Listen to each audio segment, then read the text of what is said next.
সুষ্ঠুভাবে পরিচালনা করা যাবে এটা কেউ বিশ্বাস করে।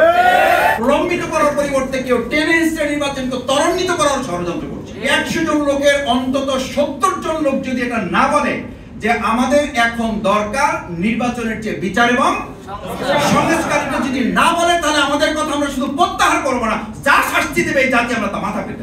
আমরা থানা রক্ষা করতে পারি না, সেই লোকরা হাজার হাজার কেন্দ্র আমরা রক্ষা করতে পারবো, এটা শফিকুল ইসলাম মাসুদ আমাকে কেন বিশ্বাস করতে হবে? বোকার স্বর্গে বাস করছেন। এ পর্যন্ত গোটা জনগণের একটা বড় অংশ বলছে প্রলম্বিত করার পরিবর্তে কেউ টেনে হিস্ট্রি নির্বাচনকে ত্বরান্বিত করার ষড়যন্ত্র করছে। আপনি প্রেস ক্লাবের সামনে একটা জায়গা কোয়ারি করেন, আটকায় দেন, 100 জন লোককে ধরেন, তাদেরকে জিজ্ঞেস করেন যে ভাই এখন কি নির্বাচন, বিচার, সংস্কার কোনটা দরকার?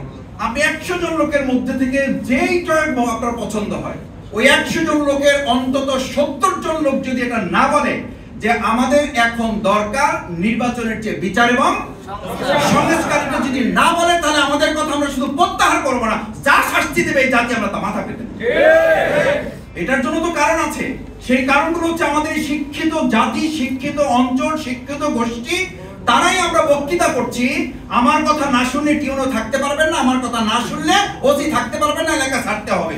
আমার কথা না শুনলে আপনি ডিসিগিরি করতে পারবেন না, আমার কথা না শুনলে, আমার লোক না ছাড়লে থানা ভাঙচুর করে ফেলবে, আপনারা কিছুই করতে পারবেন না, কিছু করা যাচ্ছে না।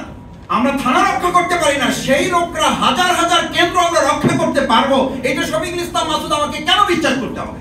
তাহলে ফেসিবাদ মুক্ত আমরা যখন বলছি, সেই ভাইয়েরাই আবার যখন বলেন আইন অঙ্গনে, প্রশাসনে, বিভিন্ন কেন্দ্রে রন্ধ্রে রন্ধ্রে ফেসিবাদের দোসররা বসে আছে, সেই দোসরদের দিয়ে আপনি কি করে অবাধ, সুষ্ঠু, অংশগ্রহণমূলক, নিরপেক্ষ একটা নির্বাচন আপনি করবেন? এটা কি করে আপনি আশা করেন?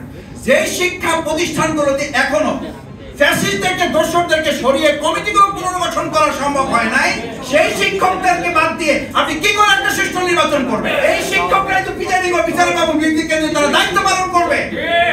অধ্যাপক মুজিবুর রহমান সাহেবের নেতৃত্বে আমরা একটা টিমকে দেখা করে তাকে বলেছি, আমাদের কথাগুলো তাকে জানিয়েছি। সেই কথাগুলোর মধ্যে একটা উল্লেখযোগ্য কথা ছিল, আমাদের সম্মানিত শিক্ষকবৃন্দ যারা বিভিন্নভাবে এখনো নিগৃহীত, শিক্ষকদেরকে রাস্তায় বসিয়ে রেখে আমরা চেয়ারে বসে থাকি, এটা একটা জাতির উন্নতির কোন চিত্র হতে পারে না।